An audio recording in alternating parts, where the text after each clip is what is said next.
Assalamualaikum warahmatullahi wabarakatuh. Kami dari kelompok 2 akan menjelaskan terkait cyber security. Di sini kelompok kami ada Mbak Nilam Winarti, Muhammad Ihsan Gunawan, dan Tulus Hadi Prakoso. Apa itu cyber security?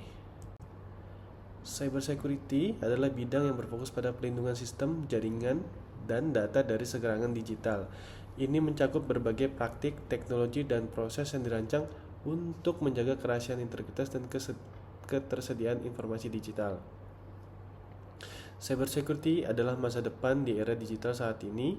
Hampir setiap aspek kehidupan manusia terhubung dengan teknologi dan internet, mulai dari komunikasi, transaksi keuangan, pendidikan, hingga layanan kesehatan. Semuanya bergantung pada sistem digital. Dalam konteks ini, cyber security bukan lagi pilihan melainkan kebutuhan mendesak. Setiap individu yang menggunakan perangkat digital, baik itu smartphone, komputer, maupun sistem berbasis cloud, beresiko menjadi target serangan cyber. Serangan ini bisa berupa pencurian data pribadi, peretasan akun, penyebaran malware, hingga manipulasi informasi.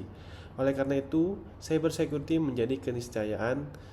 Sama seperti kita mengunci pintu rumah untuk keamanan fisik, kita juga harus melindungi aset digital kita. Setiap individu harus paham dasar-dasar keamanan digital, seperti mengenali phishing, menggunakan kata sandi yang kuat, dan memperbarui perangkat lunak secara berkala. Implementasi dalam kehidupan sehari-hari sangat penting, misalnya tidak sembarangan mengklik tautan mencurigakan, menggunakan autentikasi dua faktor, dan menjaga privasi di media sosial. Mengapa cybersecurity adalah masa depan? Pertumbuhan teknologi yang eksponensial dengan munculnya AI, IoT, dan blockchain, permukaan serangan semakin luas. Ancaman yang semakin kompleks, hacker kini menggunakan teknik yang lebih canggih dan terorganisir. Kemudian, regulasi dan kepatuhan, banyak negara dan organisasi mewajibkan standar keamanan tertentu untuk melindungi data pengguna. Kesadaran global, dunia mulai menyadari bahwa keamanan digital adalah bagian dari hak asasi manusia dalam era informasi. Ancaman cyber. Berikut data 10 negara pengguna internet terbanyak per Februari 2025. Tercatat di sini Cina masih mendominasi, kemudian di Indonesia kita masuk ke peringkat 4, yang mana secara penetrasi internet itu sekitar 74%. Dengan data pengguna internet terbanyak, semakin banyak pengguna, semakin besar permukaan serangan. Negara seperti Cina, India, dan Indonesia memiliki ratusan juta pengguna internet. Ini berarti lebih banyak akun, perangkat, dan data yang bisa menjadi target cyber seperti phishing, malware, ransomware, dan pencurian identitas. Transformasi digital mempercepat resiko. Ikon transformasi digital dalam gambar menunjukkan bahwa semakin banyak layanan publik dan bisnis beralih ke platform digital. Tanpa keamanan yang memadai, sistem ini rentan terhadap eksploitasi, terutama di sektor keuangan, kesehatan, dan pemerintahan. Era industri 4.0 dan konektivitas tinggi. Dengan adopsi teknologi seperti IoT, AI, dan cloud computing, ancaman cyber menjadi lebih kompleks dan tersembunyi. Negara dengan penetrasi tinggi seperti Amerika Serikat dan Jepang menghadapi tantangan dalam melindungi infrastruktur kritis. Pandemi COVID-19 mempercepat digitalisasi. Ikon pandemi 19 menunjukkan lonjakan pengguna internet untuk kerja jarak jauh, pendidikan online, dan e-commerce. Ini membuka celah baru bagi serangan cyber karena banyak pengguna organisasi belum siap secara keamanan. Negara berkembang rentan karena minim edukasi cyber. Negara seperti Nigeria, Indonesia, dan India memiliki pertumbuhan pengguna internet yang pesat. Tapi edukasi dan kesadaran keamanan cyber masih rendah. Ini membuat pengguna lebih mudah tertipu oleh scam, hoax, dan serangan social engineering. Profiling. Mungkin kita sadari, kita hampir semuanya menggunakan sosial media. Semakin banyak layanan digital yang digunakan dan semakin banyak data yang dibagikan, maka semakin besar pula resiko ancaman cyber. Oleh karena itu, penting bagi setiap individu dan organisasi untuk mengamankan akun dan perangkat, memahami risiko dan setiap layanan digital yang digunakan, menerapkan prinsip cyber security by design dalam setiap aktivitas digital. Yang perlu diingat adalah kita selalu meninggalkan jejak digital pada setiap aktivitas kita di internet dan media sosial. Apa yang terjadi di ruang cyber? Konektivitas semakin tinggi. Ini menimbulkan semakin banyak perangkat dan sistem yang terhubung ke internet atau IoT, cloud, mobile apps. Ancamannya, meningkatkannya permukaan serangan attack atau attack surface sehingga lebih banyak celah yang bisa dimanfaatkan oleh peretas. Aset penting semakin terbuang keluar. Data perusahaan, sistem keuangan, dan infrastruktur kritis kini bisa diakses dari luar jaringan internal. Ancamannya, jika tidak dilindungi dengan baik, aset ini bisa diretas, dicuri, dan dimanipulasi. Kemudian, setiap aplikasi memiliki kerentanan atau vulnerability. Tidak ada sistem 100% yang aman. Bug atau celah keamanan selalu ada, terutama pada aplikasi yang kompleks.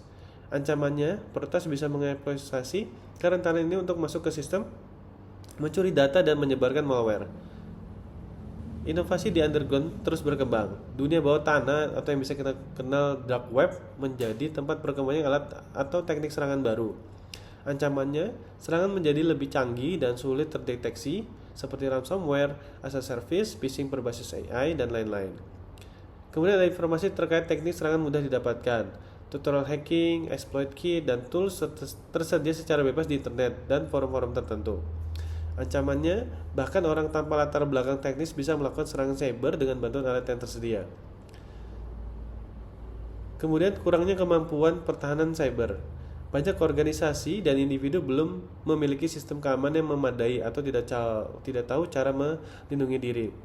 Ancamannya membuka peluang besar bagi serangan cyber yang berhasil karena lemahnya deteksi dan respon. Ruang cyber saat ini sangat rentan dan dinamis, dengan ancaman yang terus berkembang. Oleh karena itu, kesadaran, edukasi, dan investasi dalam cyber security menjadi sangat penting, baik untuk individu maupun organisasi.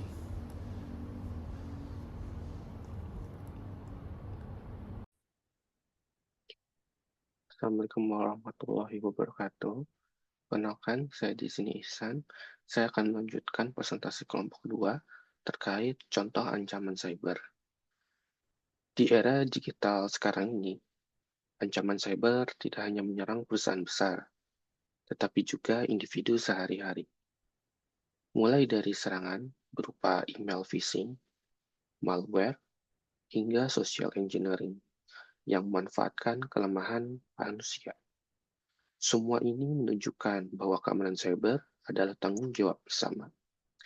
Pada kesempatan ini, saya akan membahas beberapa contoh nyata ancaman cyber, bagaimana cara kerjanya, serta dampak bagi pengguna maupun organisasi. Dengan memahami hal ini, diharapkan kita lebih waspada dan bisa mengambil langkah pencegahan yang tepat. Yang pertama adalah cybercrime atau patroli cyber. Patroli cyber ini merupakan layanan resmi kepolisian yang menampung laporan masyarakat terkait kejahatan cyber. Pada grafik ini terlihat bahwa penipuan online mendominasi dengan jumlah laporan sebesar 14.000 kasus. Jenis penipuan ini mencakup berbagai modus seperti penipuan investasi, belanja online, hingga penipuan pekerjaan. Setelah itu, kategori dengan terbanyak kedua adalah ancaman kekerasan, lebih dari 8.000 laporan. Diikuti pencemaran nama baik sekitar 6.500 laporan. Selanjutnya ada beberapa terkait ancaman pencemaran, konten pornografi, dan berita bohong, serta manipulasi data. Meskipun jumlahnya lebih kecil, ancaman ini tetap membahayakan karena dapat merugikan individu maupun organisasi. Dari data ini, kita bisa melihat bahwa ancaman cyber sangat beragam, bukan hanya sekedar serangan teknis, tetapi juga melibatkan aspek sosial, manipulasi informasi, bahkan eksploitasi manusia.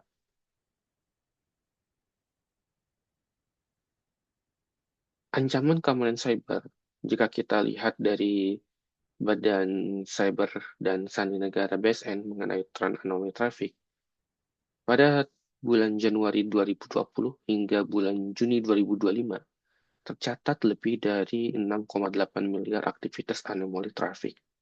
Ini menunjukkan betapa tingginya potensi serangan cyber yang terdeteksi di Indonesia. Jika kita lihat pada grafik tren, jumlah anomali meningkat sangat tajam pada masa pandemi COVID-19 di tahun 2021. dengan lebih dari 1,6 miliar aktivitas. Kemudian, di tahun berikutnya sempat menurun, dan kembali lagi melonjak tajam hingga sekitar 3 miliar aktivitas pada pertengahan tahun 2025. Berdasarkan klasifikasi, mayoritas anomali adalah malware yang mencapai 83%, diikuti dengan authorized access, exploit, information leak, dan serangan aplikasi web, serta serangan denial of service. Ini juga beberapa ancaman yang terjadi pada tahun ini. Secara keseluruhan, dari data ini kita bisa menegaskan bahwa ancaman keamanan cyber terus meningkat dari tahun ke tahun, sehingga kesadaran dan respon cepat terhadap insiden menjadi hal yang sangat penting. Selanjutnya adalah social engineering, merupakan teknik serangan cyber yang memanfaatkan kondisi psikologi manusia untuk mengelabui keadaan korban. Jadi berbeda dengan serangan teknis seperti malware atau exploit, social engineering justru menegaskan kelemahan manusia sebagai pintu masuknya.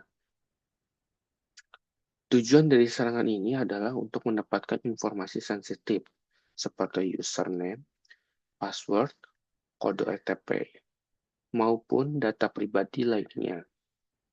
Informasi ini kemudian bisa diakses dan dipakai oleh pencuri untuk mengakses akun korban, menguasai sistem, bahkan melakukan penipuan finansial. Selanjutnya di sebelah kanan, itu merupakan siklus dari social engineering attack. Terlihat ada 4 tahap. Yang pertama, prepare. Prepare yaitu tahap persiapan, di mana penyerang mengumpulkan informasi tentang target. Lalu infiltrate, yaitu ketika penyerang mulai mendeteksi korban dan membangun kepercayaan. Setelah itu, masuk ke tahap exploit the victim, di mana penyerang memanfaatkan kepercayaan korban untuk memperoleh data sensitif. Dan terakhir adalah disengage, yaitu penyerang melepaskan dirinya setelah mendapatkan apa yang diinginkan.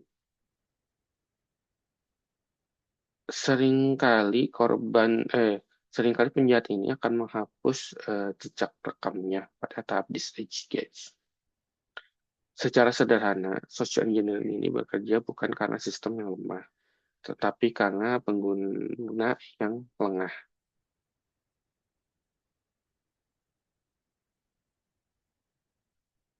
Setelah memahami apa itu social engineering, sekarang mari kita lihat apa saja ciri-ciri dari serangan ini. Yang pertama adalah teknik social engineering biasanya memanfaatkan kondisi psikologis korban. Ada 3 ciri utama yang bisa kita perhatikan. Yang pertama, emotional manipulation, yaitu ketika penyerang manipulasi korban, misalnya dengan membuat korban menjadi merasa takut, senang, marah, atau sedih. Contohnya seperti pesan palsu yang mengatakan akun akan diblokir hingga korban panik. Yang kedua adalah urgensi, yaitu menciptakan kesan darurat atau terburu-buru. Penyerang sering menekan korban agar segera bertindak tanpa sempat berpikir panjang. Misalnya dengan memberikan batas waktu yang sangat singkat. Ketiga adalah trust atau kepercayaan. Penyerang biasanya menyamar sebagai pihak yang dipercaya seperti bank, perusahaan resmi, atau bahkan orang terdekat untuk meyakinkan korban. Sebagai contoh kasus, kita bisa melihat skenario di mana target diberi informasi bahwa ia mendapatkan hadiah sejumlah uang besar. Informasi ini membuat korban menjadi senang. Lalu penyerang melampirkan link website yang mirip dengan website asli untuk membangun rasa percaya. Ditambah lagi, korban diberi batas waktu klaim hanya 1 jam, sehingga muncul rasa urgensi. Kombinasi 3 hal inilah yang membuat korban akhirnya terjebak.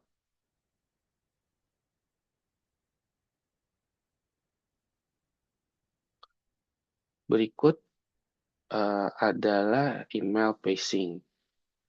Email phishing adalah email palsu yang dibuat untuk menyerupai email resmi dengan tujuan mencuri informasi sensitif milik korban. Dari contoh saat ini ada beberapa ciri yang bisa kita kenali. Yang pertama, too good to be true offer. Misalkan klaim bahwa kita memenangkan hadiah $1.000 gift card. Tawaran seperti ini biasanya dipakai untuk menarik perhatian korban. Lalu ada discrepancies between the sender name and the email address. Ini biasanya nama pengirim dan alamat email tidak sesuai. Ini merupakan tanda bahwa email ini adalah palsu. Suspicious link. Link yang jika diklik akan membawa korban ke website tiruan. Lalu spelling or grammatic error. Adalah salah ejaan atau tata bahasa yang buruk. Seharusnya email resmi ini jarang memiliki kesalahan seperti ini. Selanjutnya ada demand urgency, yaitu email yang memberi batas waktu singkat. Misalnya, harus klaim hadiah dalam waktu 24 jam. Selanjutnya adalah request sensitive information. Penyerang meminta data pribadi seperti username, password, ataupun informasi kartu kredit. Selanjutnya, suspicious attachment. Lampiran ini berisi malware atau virus. Jadi, dengan kita mengenal indikator-indikator yang ada, kita akan bisa lebih waspada dan tidak mudah terjebak oleh email phishing. Cukup sekian presentasi dari saya. Untuk selanjutnya akan dilanjutkan oleh rekan saya. Terima kasih.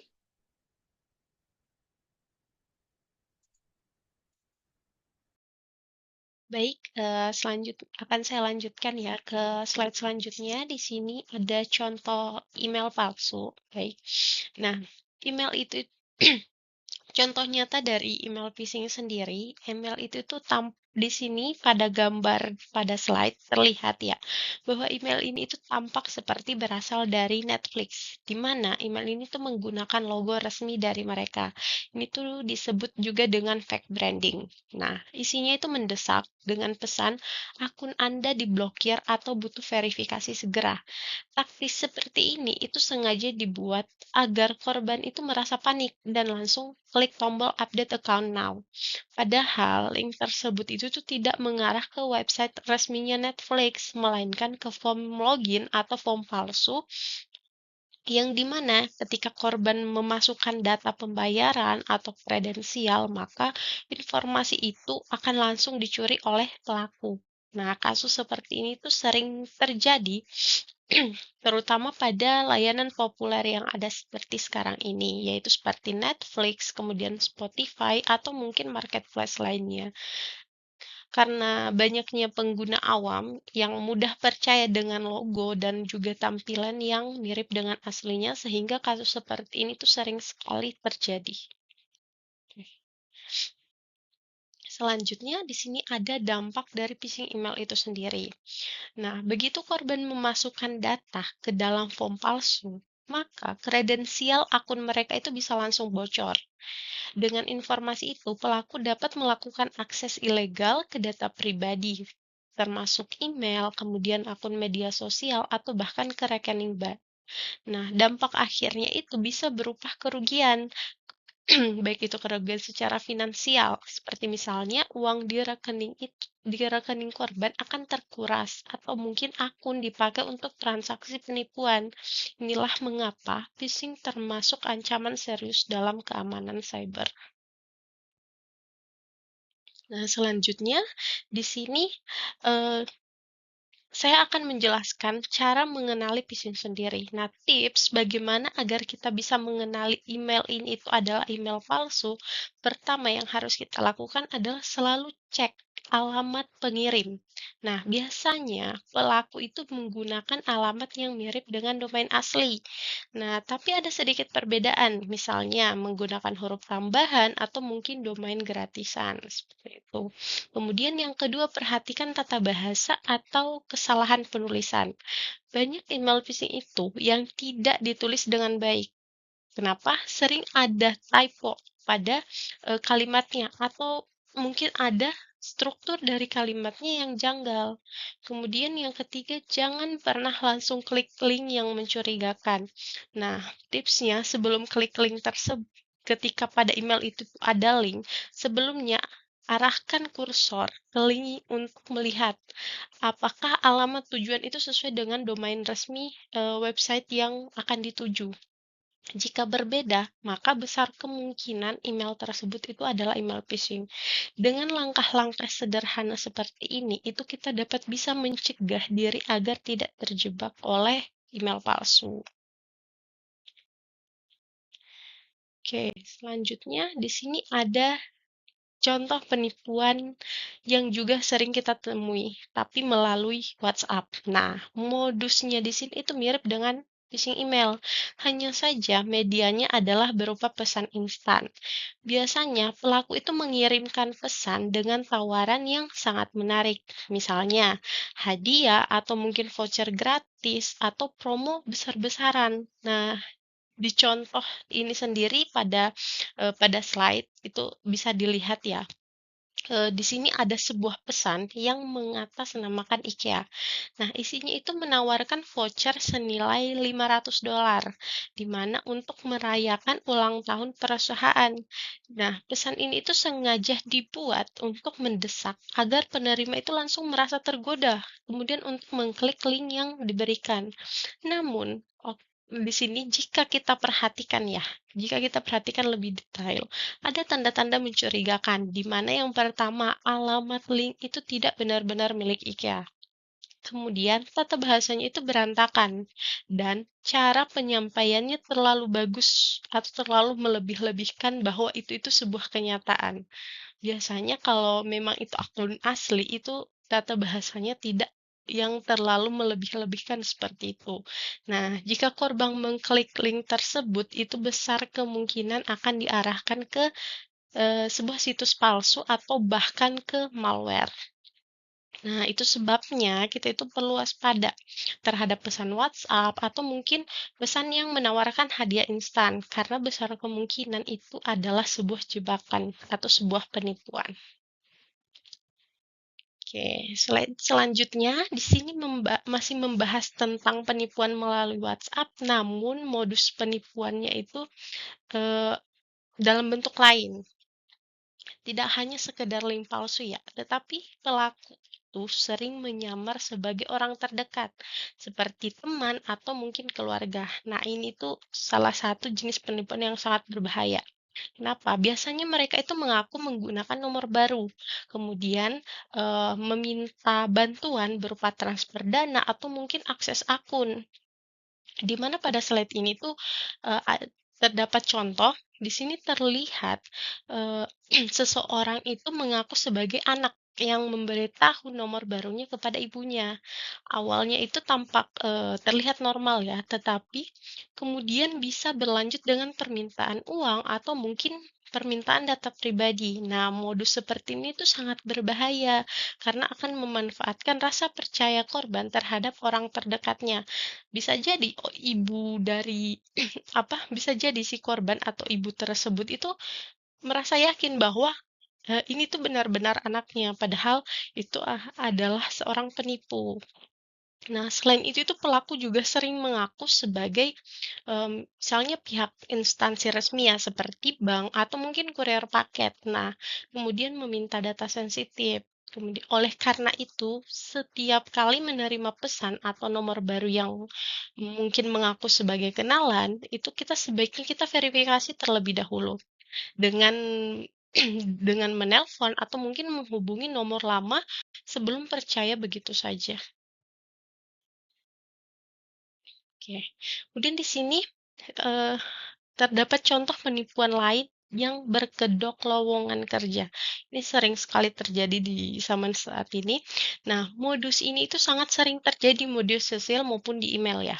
Pelaku itu biasanya menawarkan pekerjaan yang terkesan mudah dan bergaji tinggi. Nah, setelah korban itu tertarik, mereka akan diminta untuk menyerahkan sejumlah uang dengan alasan sebagai jaminan. Nah, uang administrasi atau mungkin berupa uang tiket transportasi untuk seleksi. Nah, pada gambar di sini ini saya mengambil screenshot dari pengalaman pribadi saya sendiri. Nah, pada gambar di sini terlihat contoh email undangan interview palsu yang menggunakan nama perusahaan besar yaitu PT TIS Kontraktor Indonesia.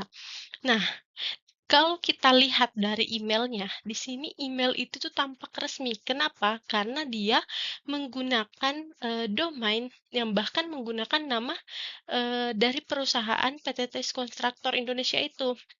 Nah, bahkan pada emailnya itu mencantumkan sebuah dokumen PDF sebagai lampiran daftar peserta yang lolos dan dipanggil untuk interview ke PT TIS Kontraktor Indonesia. Namun, pada PDF-nya itu, di situ terdapat kata yang apa yang meyakinkan saya bahwa, email ini tuh merupakan penipuan. Kenapa? Karena pada PDF-nya itu dituliskan bahwa tiket pesawat terlebih dahulu akan ditanggung oleh peserta, namun untuk pembeliannya akan dilakukan oleh mereka. Jadi secara tidak langsung mereka meminta uang peserta dulu untuk dikirimkan kepada mereka, kemudian mereka yang membelikan tiket pesawat. Nah, ini sudah sangat jelas bahwa itu adalah email penipuan. Oleh karena itu, melalui akun resmi PT TIS sendiri, saya mendapatkan alamat email resminya, maka saya akan mengirimkan email kepada pihak perusahaan dan bertanya bahwa apakah benar ini merupakan dari mereka? Nah, kemudian dari PT TIS-nya sendiri itu langsung mengeluarkan klarifikasi resmi bahwa undangan tersebut adalah penipuan. Mereka menegaskan bahwa proses rekrutmen hanya melalui website resmi dan tidak pernah meminta biaya apapun dari dari kandidat seperti itu. Nah, kasus seperti ini tuh sangat berbahaya. Kenapa? Karena selain bisa merugikan kita secara finansial, data pribadi yang kita kirimkan, yang dikirimkan oleh pelamar sebagai bentuk, apa, kelengkapan berkas saat pendaftaran, itu juga bisa disalahgunakan, misalnya untuk pembobolan akun atau mungkin sebagai tindak kriminal lainnya, seperti itu.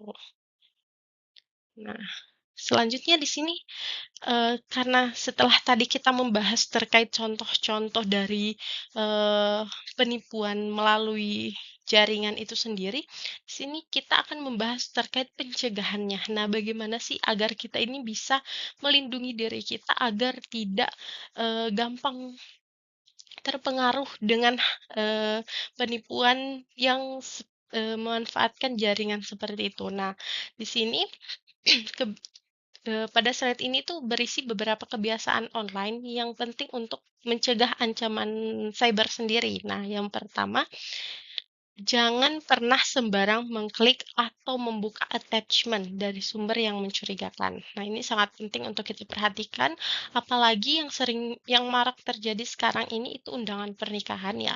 Undangan pernikahan yang berasal dari nomor pribadi tapi nomor yang tidak dikenal. Nah, tapi undangan pernikahannya itu berbentuk aplikasi. Nah, jelas itu bukanlah undangan pernikahan namun kita akan eh, namun ketika kita mengklik undangan itu secara tidak langsung data kita akan terbobol. Maka dari itu jangan sembarangan mengklik attachment apapun jika itu berasal dari nomor yang tidak dikenal. Kenapa? Karena ini adalah pintu masuk paling umum bagi serangan phishing atau malware. Seperti itu. Nah, kedua, sebisa mungkin gunakan multifaktor authentication atau verifikasi dua langkah. Karena dengan cara ini, itu meskipun password kita bocor, akun itu tetap aman, akun itu tetap terlindungi karena membutuhkan kode tambahan. Nah, yang ketiga, itu biasakan untuk mengganti password minimal minimal sekali sekali dalam 3 bulan atau mungkin 6 bulan. Nah, dan hal itu tuh bisa kita lakukan secara berkala dan gunakan kombinasi password yang kuat, misalnya gabungan antara huruf besar, huruf kecil, angka, dan juga tanda baca. Nah, itu merupakan kombinasi password yang kuat. Kemudian jangan menggunakan password yang sama di banyak akun. Apalagi kalau misalnya kita menggunakan password yang sama antara mobile banking dan sosial media, sebisa mungkin gunakan password yang berbeda. Nah, kemudian yang keempat, jangan sembarangan membagikan data pribadi di media sosial. Kenapa? Karena bisa dimanfaatkan untuk rekayasa sosial ataupun penipuan. Dan yang terakhir, berhati-hatilah saat menerima permintaan pertemanan baru. Sekarang itu banyak sekali akun palsu yang dibuat oleh penipu hanya untuk mengumpulkan informasi atau mungkin menyebarkan link berbahaya. Nah, selain kebiasaan online tadi, keamanan jaringan itu juga sangat penting. Kenapa? Yang pertama, gunakan WiFi yang terpercaya. Hindari menggunakan WiFi publik tanpa perlindungan karena sangat rawan untuk disadap. Meskipun WiFi publik itu gratisan ya, tanpa kita harus memasukkan password dan segala macamnya, tapi sebisa mungkin jangan menggunakan itu, karena itu sangat rawan untuk dibobol. Kemudian yang kedua, bagi organisasi atau mungkin perusahaan, sebaiknya pisahkan antara jaringan WiFi yang digunakan oleh karyawan dan juga tamu. Kenapa? Karena hal ini tuh mencegah pihak luar itu dapat mengakses data internal. Apalagi kan karyawan itu di laptopnya sudah pasti ada project dari perusahaan. Jadi, jangan sampai dikarenakan tamu dari luar juga bisa mengakses jaringan yang sama, justru akan mengakibatkan kebocoran data perusahaan. Nah, kemudian yang ketiga, gunakan VPN atau Virtual Private Network. Nah, VPN ini tuh dapat membantu kita untuk mengenkripsi koneksi kita, sehingga aktivitas online lebih aman. Kemudian, terutama ketika kita menggunakan jaringan yang sifatnya publik. Dan yang terakhir, pastikan perangkat yang kita gunakan itu aman. Kenapa? Ya, artinya perangkat kita itu sudah diupdate, kemudian tidak ada malware, sudah dipastikan, dan tidak mudah untuk dibobol. Dengan kombinasi ini, itu resiko kebocoran data melalui jaringan itu bisa kita minimalisir. Oke. Selanjutnya di sini ada pencegahan perangkat yang kita gunakan sehari-hari. Oke, perangkat yang kita gunakan sehari-hari, misalnya handphone itu dan laptop itu juga harus dijaga keamanannya. Pertama, lakukan update sistem operasi atau OS dan aplikasi itu secara rutin. Ini tuh biasanya kita abaikan ya, tapi ternyata ini tuh sangat penting. Kenapa? Karena update ini tuh biasanya berisi perbaikan keamanan untuk menutup celah yang bisa dimanfaatkan oleh hacker. Kemudian yang kedua, gunakan antivirus atau anti malware yang terpercaya. Dengan begitu perangkat kita bisa mendeteksi dan mencegah program berbahaya itu sebelum menimbulkan suatu kerugian. Kemudian yang ketiga, biasakan untuk selalu mengunci perangkat saat ditinggalkan. Baik itu laptop, kemudian komputer maupun ponsel. Kebiasaan sederhana ini itu sering kita abaikan. Padahal hal ini itu dapat mencegah orang lain untuk dapat mengakses data pribadi atau pekerjaan kita. Oke, dengan menjaga perangkat kita itu tetap aman, kita bisa mengurangi resiko serangan cyber yang datang langsung melalui device yang kita gunakan setiap hari. Nah, baik. Sebagai penutup dari materi cyber security ini sendiri, mari kita ingat kembali ya poin-poin utama dari materi ini. Nah, ancaman cyber itu tuh bisa datang dari berbagai arah, baik itu melalui email phishing, pesan di WhatsApp, maupun tawaran palsu di media sosial. Nah, kunci utama untuk melindungi diri adalah waspada, itu yang paling utama.